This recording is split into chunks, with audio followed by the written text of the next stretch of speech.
La rebelión de esclavos de Espartaco despertó la furia de los pobres y de los oprimidos. Pero la fuerza más destructora de Roma fue la codicia, que envenenaba a la política. El ansia de poder llega a la cima cuando tres hombres compiten para obtener la supremacía absoluta en la República Romana. Solo uno vencerá y conseguirá todo el botín, el honor y la riqueza. Su nombre resonará a lo largo de la historia como arquetipo de la ambición y de la tiranía: Julio César. El Imperio Romano. Julio César.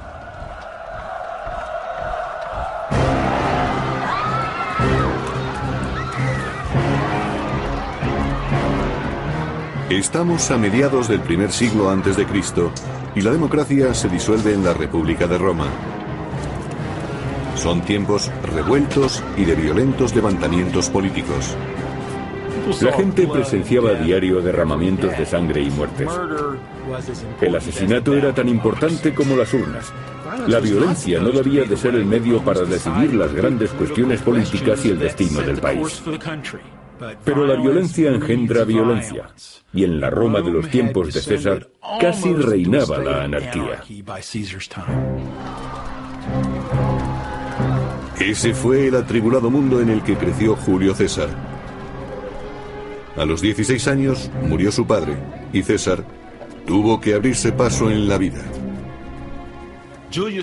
Julio César descendía de una de las familias más distinguidas de Roma. Pero cuando nació, en el año 100 a.C., su familia no era tan rica y poderosa como la leyenda afirma. Julio César quería recuperar para su familia la gloria y la posición preponderante que, según se dice, habían tenido sus antepasados. Siendo adolescente y yendo por mar a estudiar a la isla de Rodas, César fue secuestrado por unos piratas que pidieron rescate por él. Eran los mayores piratas y traficantes de esclavos del Mediterráneo. Hicieron prisionero a César y pidieron un rescate. Se tardó en reunir el dinero y pasó mucho tiempo con los piratas. Enfrentándose a aquellos asesinos, el joven César demostró ser algo más de lo que sus captores pensaban. César no era un romano corriente y no se dejó asustar. Los piratas eran una gran amenaza para la aristocracia, pero demostró que incluso ante el mayor de los peligros él sabía salir victorioso. César consiguió la libertad y los piratas acabaron ante la justicia romana y fueron crucificados para servir de alimento a las aves carroñeras. En el año 65 a.C. y con 30 años de edad, César era un experimentado soldado. Fue enviado a la provincia romana de Hispania para reprimir una peligrosa banda de rebeldes.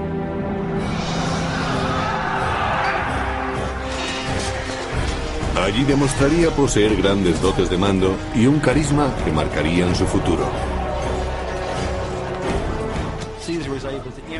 César era un hombre que se relacionaba con personas de cualquier nivel social. Era amigable con los soldados y demostró tener tanto valor y arrojo como ellos. En ese momento comenzaba a forjarse la reputación militar de César.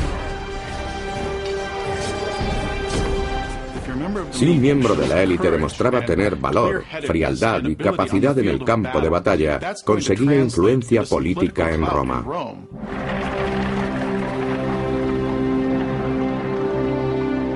De vuelta a Roma, César se dedica a la política y utiliza su creciente popularidad para ganar las elecciones a cónsul. Ocupar ese puesto es conseguir la posición más prestigiosa de Roma. Con el cargo viene el gobierno de toda una provincia romana y el mando militar de las legiones que estuvieran estacionadas allí. César era un político nato. Julio César sabía relacionarse de manera brillante con las personas y convencerlos de sus ideas. Al mismo tiempo, era un gran escritor y orador público. César conseguía con la palabra que los demás hicieran lo que él quería. Entre sus admiradores se encontraba Marco Bruto, hijo de su amante, que pronto se convertiría en un protegido leal de César. Bruto se sentía inspirado por la campaña populista de su mentor y con el tiempo se dedicaría también a la política. Gracias a su campaña para cónsul, César consiguió el apoyo de muchos. Sin embargo, su atractivo para los plebeyos y su programa innovador le hizo perder apoyos entre la aristocracia conservadora. Se propuso firmemente cambiar el sistema de gobierno y se convirtió en una amenaza para los conservadores por su deseo de introducir reformas políticas. Era su antítesis en todos los sentidos, pero era muy poco lo que podían hacer para impedirlo. Sin embargo, aunque César resultara elegido cónsul de Roma, el conservador Senado podía negarle lo que más necesitaba: el gobierno de la rica provincia de las Galias. César necesitaba dinero desesperadamente.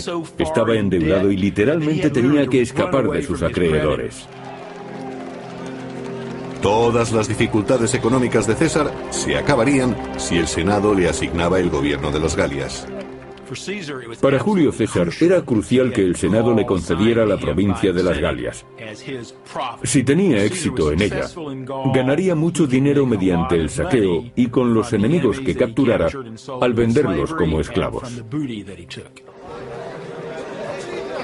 César necesitaba ganar las elecciones y el gobierno de las Galias, y concibió un plan para conseguirlo.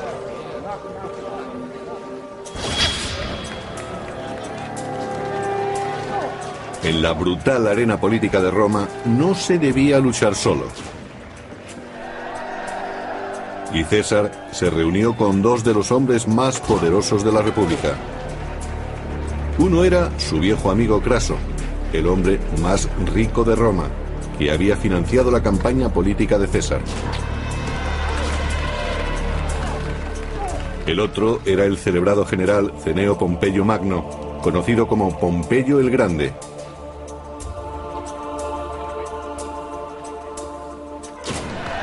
Astuto como un gladiador en el circo, César convenció a Craso y a Pompeyo para que le ayudaran a ganar las elecciones y a controlar el Senado.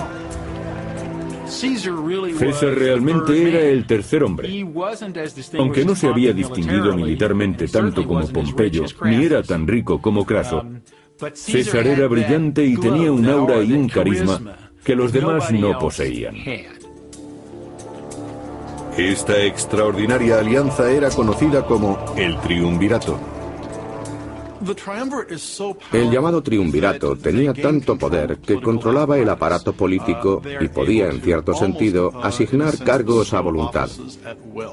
Por supuesto, eso puso punto final a la libertad política de la aristocracia, que había estado en muy alta estima. Para cerrar el pacto, César propuso un contrato matrimonial entre su hija Julia y Pompeyo. Las bodas, especialmente entre aristócratas romanos, no eran exactamente un símbolo de amor entre hombre y mujer, sino que una familia se emparentaba con otra y la mujer era simplemente una moneda de cambio. Con su fuerza política combinada, Craso y Pompeyo manipularon el sistema. César ganó las elecciones a cónsul y ellos consiguieron un poder inmenso que provenía de los impuestos y de las concesiones de tierra. Y a César, autor de los acuerdos, se le otorgó un magnífico puesto, un periodo de 5 años como gobernador no de una, sino de 2 provincias galas, y además de eso, todo un continente por conquistar.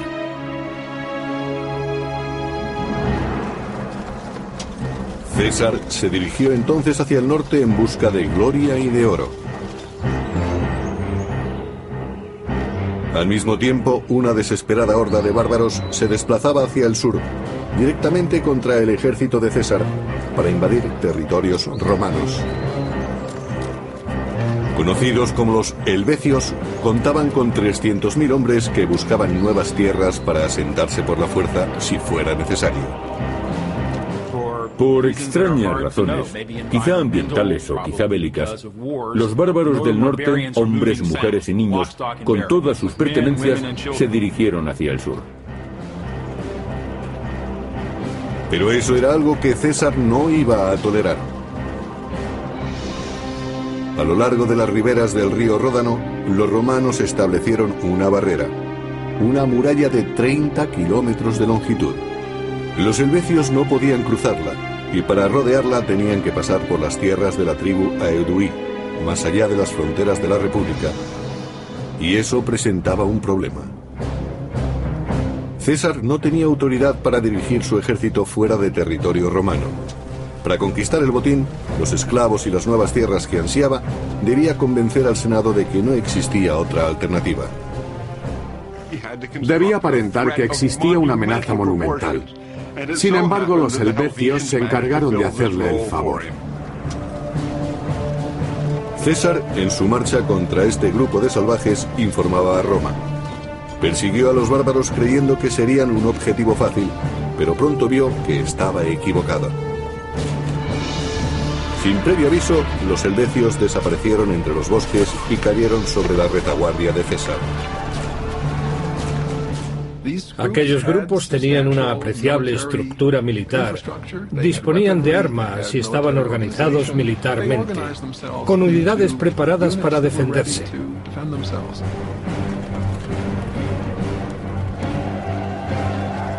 A pesar del caos del momento, César encontró un lugar adecuado para combatir, la ladera de una colina donde dispuso sus tropas.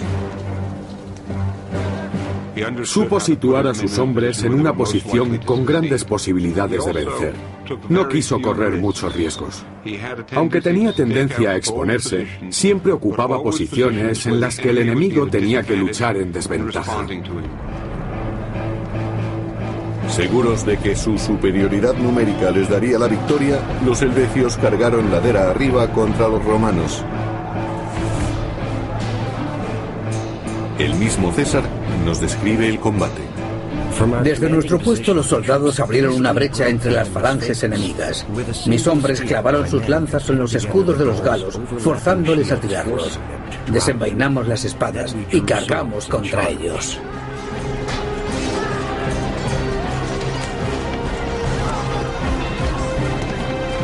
Los romanos parecían dominar la situación, pero los helvecios seguían siendo 5 veces más numerosos.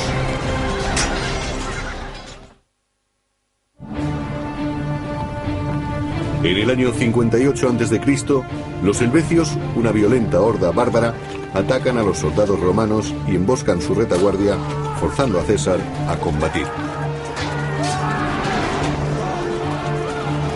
El terror se extiende entre las filas romanas ante la embestida de los bárbaros. Eran más altos que los romanos y gritaban con toda la fuerza de sus pulmones, dispuestos a cargar en masa como si estuvieran locos. ¿Qué puede dar más miedo que luchar contra alguien que parece estar loco?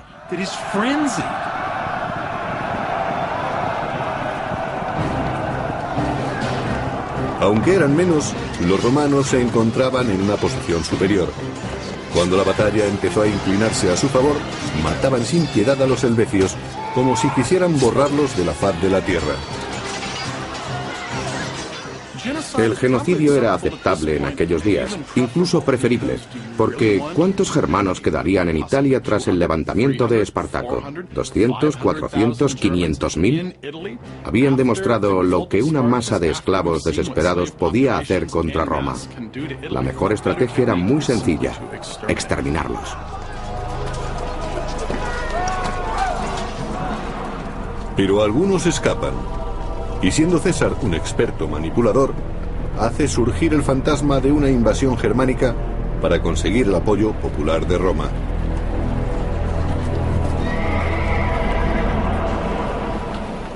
Pero los conservadores del Senado sospechan que César es el auténtico peligro.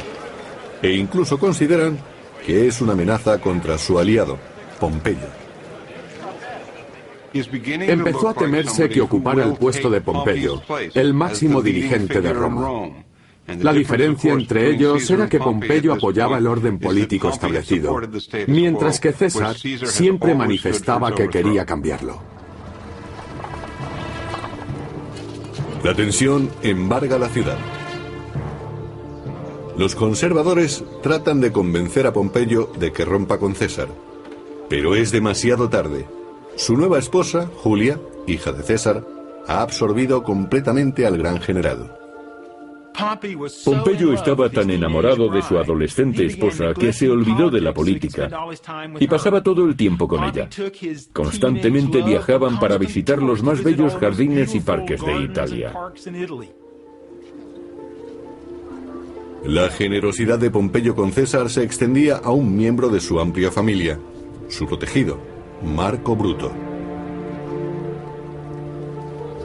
Pompeyo concedió a Bruto un lucrativo puesto en una de las provincias orientales, permitiendo que el joven ascendiera en el escalafón político, al igual que su mentor. Al proteger Pompeyo los intereses de César en Roma, este dirige su atención a ciertos rumores de invasión del reino galo de Aedui. Aedui es una región bucólica, no acostumbrada a la violencia.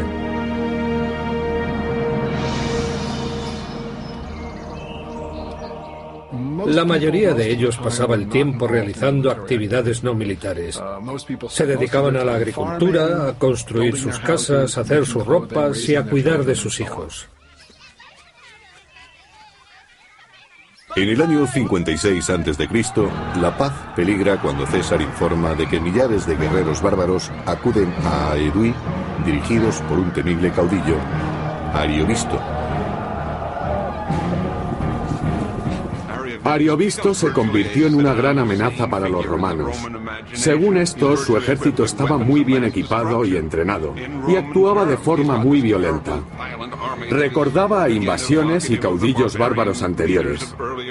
Se decía que oprimía a los aliados de Roma que encontraba a su paso, haciendo peligrar el prestigio de la República.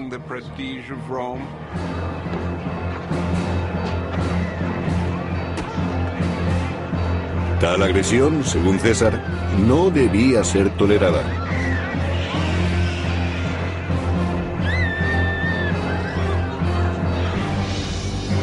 César se entera de que Ariovisco planea establecer su base en la ciudad fortificada de Besançon y rápidamente cruza la Galia con sus hombres para encontrarse con él.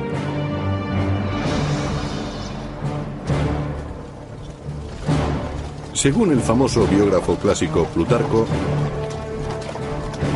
el ejército clamaba por el combate mientras seguía a César al campamento enemigo, a 30 kilómetros. Cuando las legiones romanas estuvieron cerca, los bárbaros recurrieron a sus dioses paganos para que les guiaran en el combate.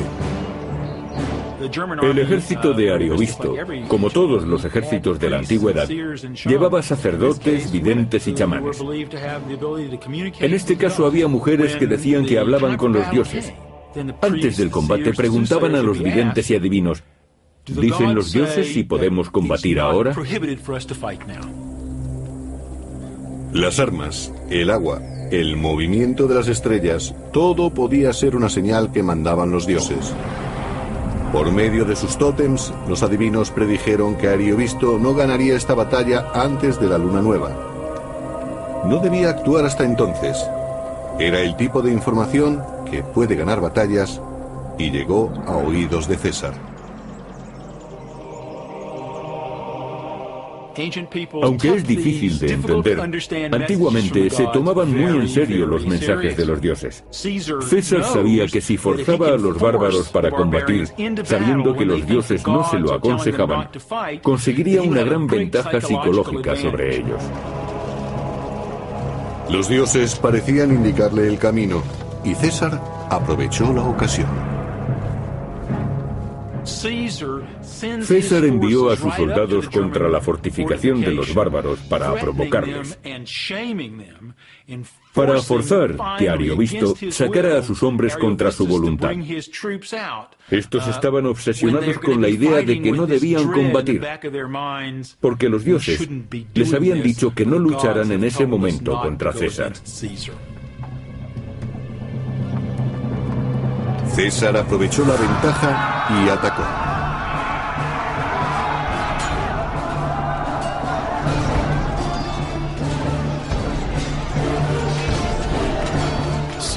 César no reparaba en eliminar personas. Tras la batalla contra Aidovisto, presumió de matar 80.000 bárbaros, incluidas 2 de sus mujeres y una hija, además de capturar otra de sus hijas. Ariovisto pudo escapar y marchó a Germania, dejando a César dueño de las Galias.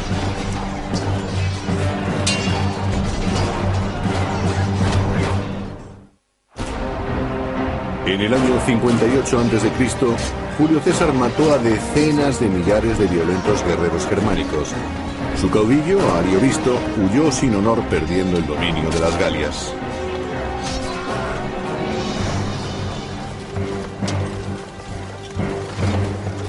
Ahora, con total libertad, como había planeado, César puede anexionarse los reinos de las Galias y presentarse como liberador. Sin embargo, algunos no dieron la bienvenida al gobierno romano.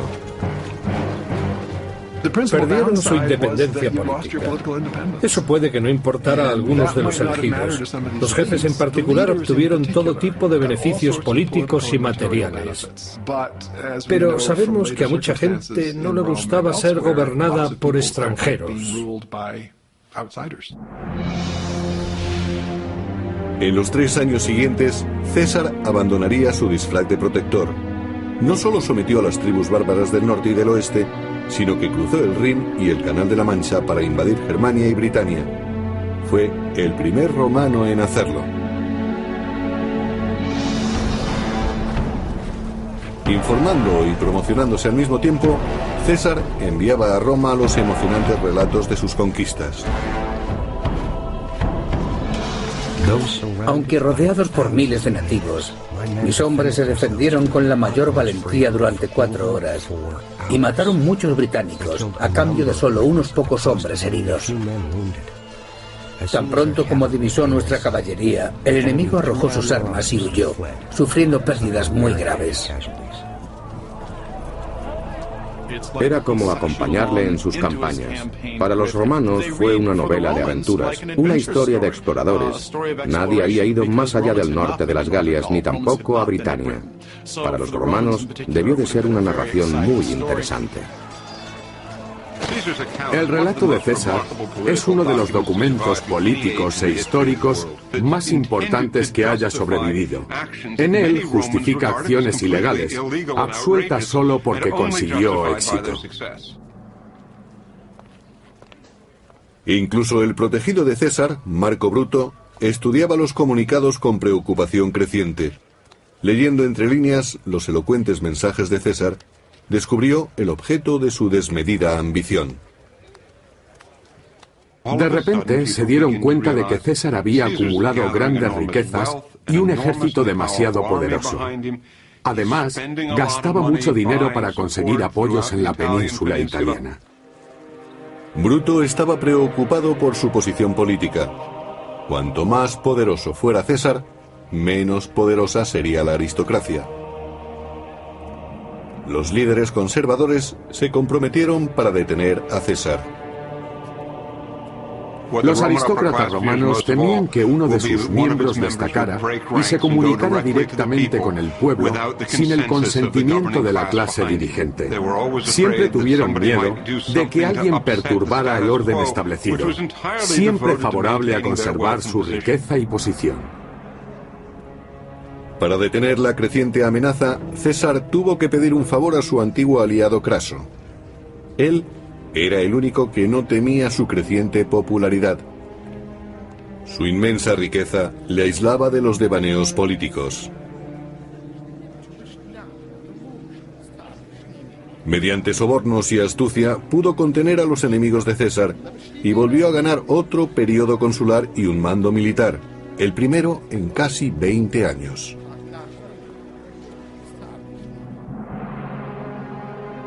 Pensando en una gloria duradera, Craso se dirigió hacia el este para invadir el reino de los partos, muriendo en una emboscada. César perdió así su primer protector en Roma.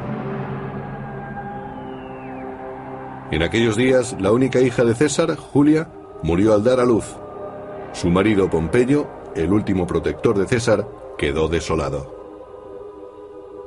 El niño murió un par de días más tarde. Pompeyo quedó consternado, y la pérdida de su amada esposa y el hijo que le había dado acabaron por destruir su alianza con César. Sus emociones le sobrepasaron y rompió con su antiguo aliado. El triunvirato había terminado. Pompeyo y César eran ahora enemigos. La suerte estaba echada. El enfrentamiento sería definitivo. Según aumentaban las luchas políticas, los partidarios de los dos titanes se manifestaban en la calle, cada facción decidida a acabar con la otra. Roma estaba sumida en un caos político. La violencia se había convertido en la norma. En las campañas políticas, las distintas bandas peleaban hasta en la calle. En medio de aquel desorden, el edificio del Senado, la sede del gobierno de Roma, ardió hasta los cimientos. La situación en la ciudad era desesperada. También en las Galias el ambiente se volvió peligroso para César. Un carismático caudillo llamado Vercingetorix arengaba a los galos en su región de Auvergne para levantarse contra los romanos.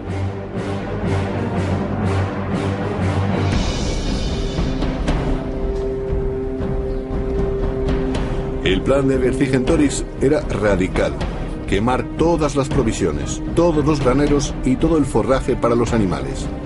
Luego se fortalecerían en ciudades situadas sobre colinas y resistirían a los romanos.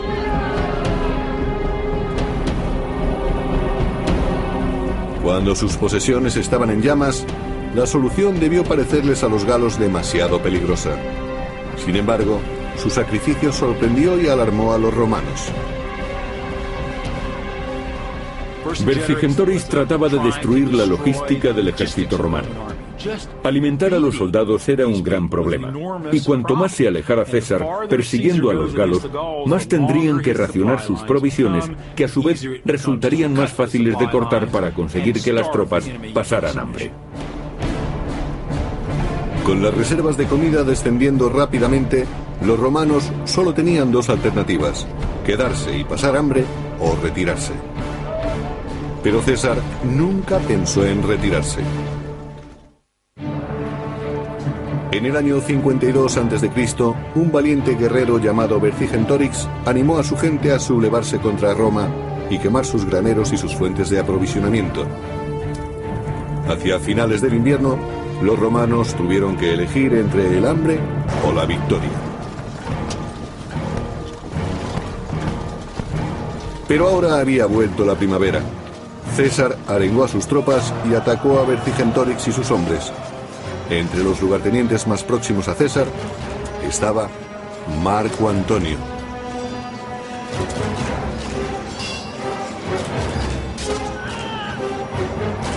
Marco Antonio era un valiente soldado con mucha energía y se unió a César aportando gran experiencia de campo. A César le gustaba tenerlo a su lado. Atacaron Gergovia, donde Vercingetorix y su gente opusieron una tenaz resistencia. La batalla fue brutal. César luchó junto a sus soldados y pudo salvar la vida, pero el combate fue un desastre. Mientras tanto, en Roma, la situación política se deterioraba para César según sus enemigos iban cobrando fuerza. El conservador Senado nombró único cónsul a Pompeyo y puso un ejército a su disposición. Y para empeorar las cosas, Pompeyo rechazó una oferta de matrimonio para ingresar de nuevo en la familia de César. En lugar de eso se casó con una joven viuda llamada Cornelia, hija del senador Metelio Escipión. Es probable que Pompeyo quisiera impedir que aumentara el prestigio de César. Durante años Pompeyo había vivido cómodamente en Roma y es posible que quisiera medirse con César, cosa que hizo buscando aliados políticos entre los aristócratas. Pompeyo consiguió que el Senado nombrara cónsul a su nuevo suegro. Con esta última traición, se separó definitivamente de César y se unió a los conservadores. La situación se tornaba crítica para César.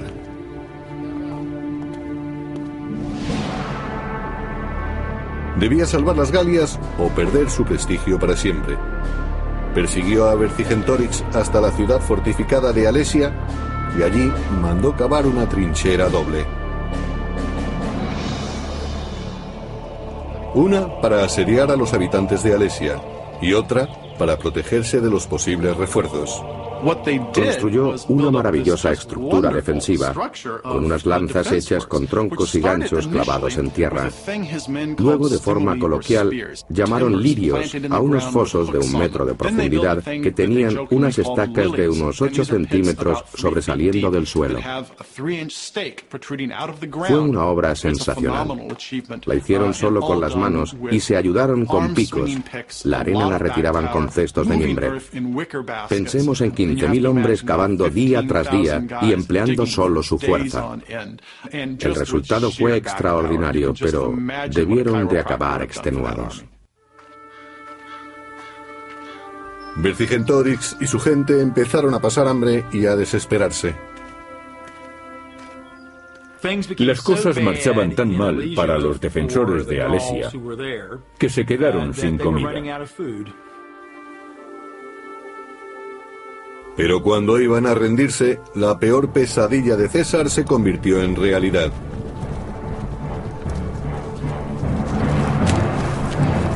Toda la Galia se sublevó en ayuda de Alesia. 200.000 bárbaros de refuerzo marcharon contra los romanos.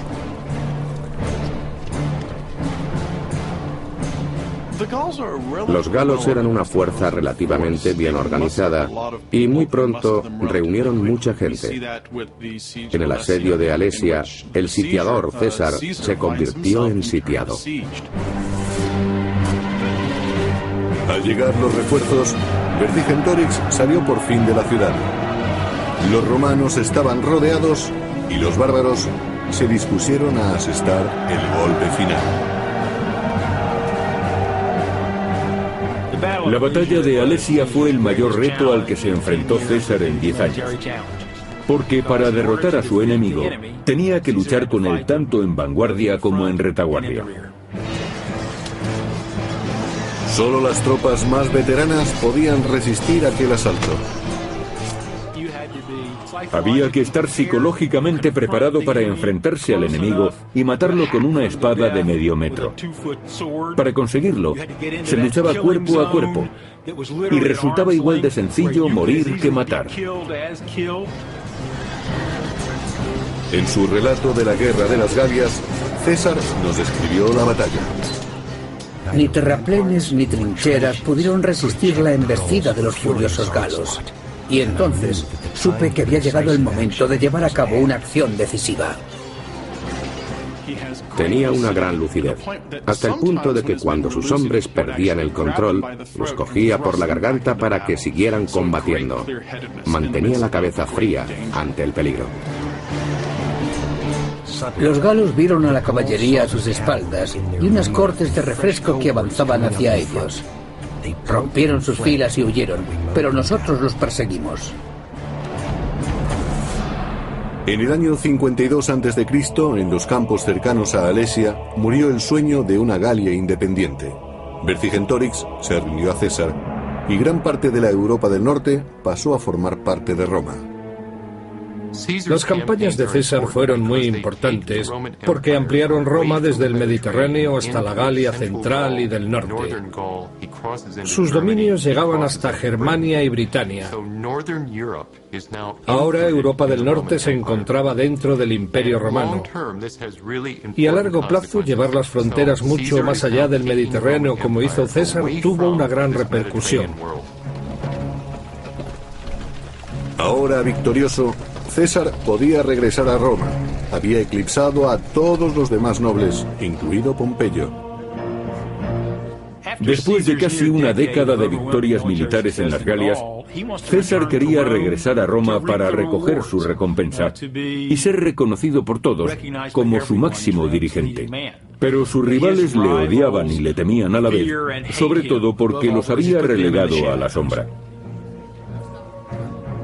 En el año 49 a.C., muchos aristócratas romanos insistieron en que César dejara el ejército y volviera a Roma, pero él siempre lo evitaba. César sabía que si disolvía su ejército y regresaba a Roma, sería asesinado por sus rivales que le odiaban por sus éxitos y sabían que no podrían detenerle debido a su popularidad. César caminaba literalmente sobre la cuerda floja. César y sus enemigos iban a tener un duro enfrentamiento que nadie podía impedir. En el año 50 a.C., Julio César no tenía rival en Roma.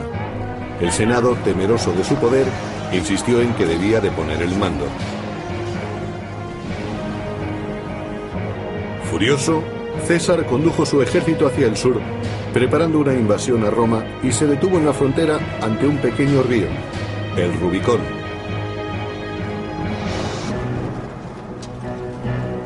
Para César, dejar a sus hombres a la orilla del río y marchar solo a Roma era sinónimo de una rendición total ante sus enemigos.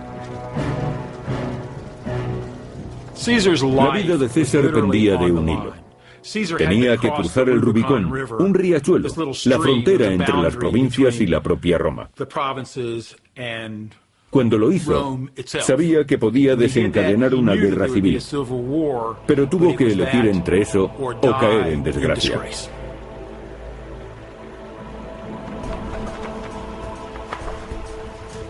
Una facción en la lucha por el poder era la de César, curtido a lo largo de una década de campañas con un ejército que tenía una fe inquebrantable en él.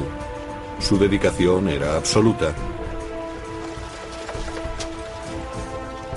Por otra parte estaba Pompeyo. Su ejército estaba repartido por toda Italia y su lealtad era dudosa. Mientras, la popularidad de César en Roma estaba en la cima. La población romana consideraba a César como un dios que regresaba a casa. Los soldados se apuntaban en masa a su ejército. No tenía oposición. Los que le temían huían en oleadas hacia Roma, convirtiendo la ciudad en un caos donde la gente estaba presa del pánico. El pueblo de Roma amaba a César y salía a la calle esperando su regreso con impaciencia. Pompeyo reunió al Senado y marchó a Grecia, donde contaba con grandes apoyos. El general pudo ganar así un valioso tiempo.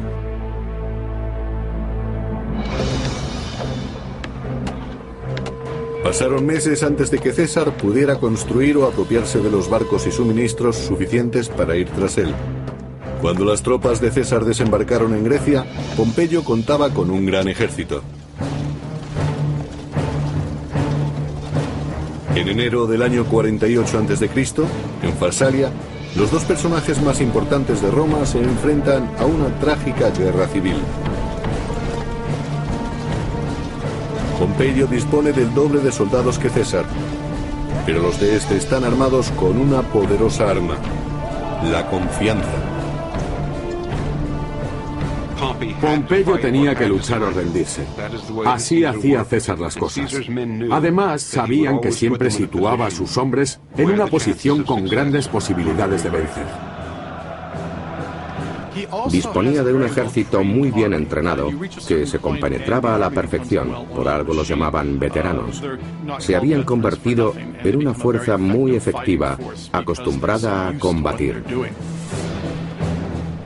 En Farsalia, los largos años de campaña de César dieron sus frutos. Sus tropas destruyeron totalmente al ejército enemigo. El mismo Pompeyo tuvo que escapar. César lo persiguió hasta Egipto, pero fue demasiado tarde. El gran Pompeyo cayó en una trampa y fue decapitado por forajidos egipcios. La cabeza fue enviada a César.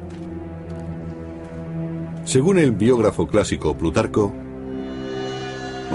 cuando le llevaron la cabeza de Pompeyo, César no quiso mirarla, pero se quedó con la sortija que utilizaba como sello mientras lloraba. ¿Lloró realmente? Resulta demasiado anecdótico y desafía la realidad. Pudo ser posible porque Pompeyo había sido camarada y amigo suyo durante mucho tiempo.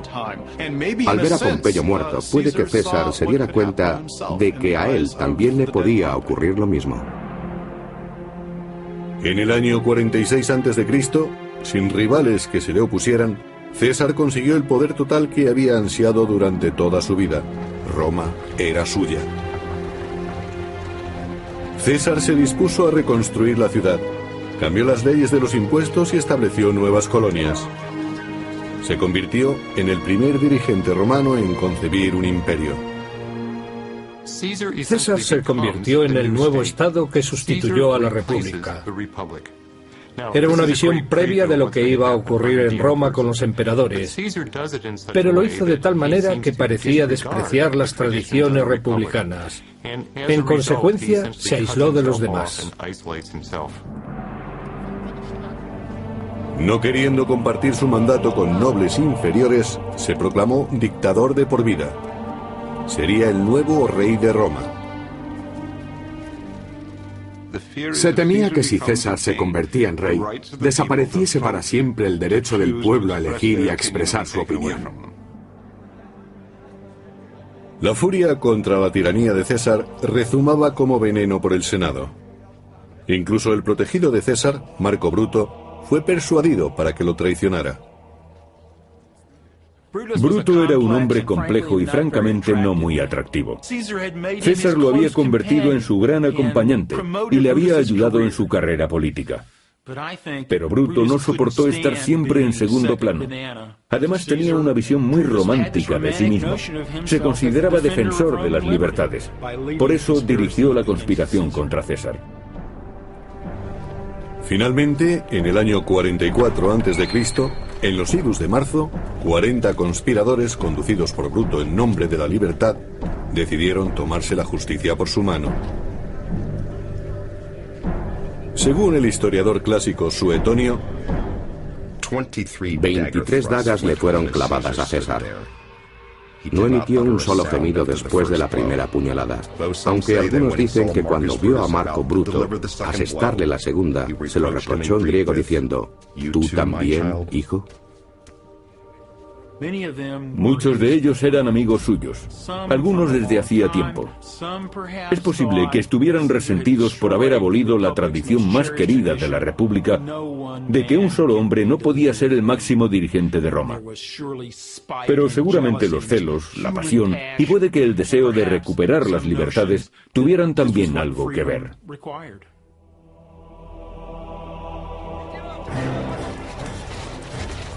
La muerte de César no trajo de vuelta a la República, como esperaban los conspiradores, sino que la anarquía, la violencia y el imperio acabaron imponiéndose. Yo creo que la República estaba condenada desde hacía mucho tiempo debido a la sumisión de la política al dinero, a que los ejércitos eran clientes de sus generales y a la gran rivalidad que existía entre los aristócratas que impedía que sirvieran al pueblo. No hacía falta la intervención del genio y la figura de Julio César. Fue un pariente suyo, Augusto, el que encontró la forma de dar vida al Imperio Romano.